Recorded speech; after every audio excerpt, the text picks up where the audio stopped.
I'm sorry. यह video आपको थोड़ा हटके लगा होगा कि आखिरकार ये चल क्या रहा है। जब हमें छींक आती है तो हम उसको जबरदस्ती रोकने का प्रयास करते हैं, लेकिन छींक का आना एक प्राकृतिक घटना है। समझ रहे हो आप?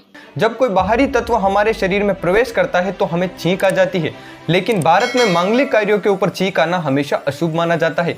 छींक को जबरदस्ती रोकने से आपके सिर या गर्दन की रक्त वाहिनियां टूट सकती है, इसी के साथ आपका हार्ट फेल हो सकता है और आपकी मौत हो सकती है।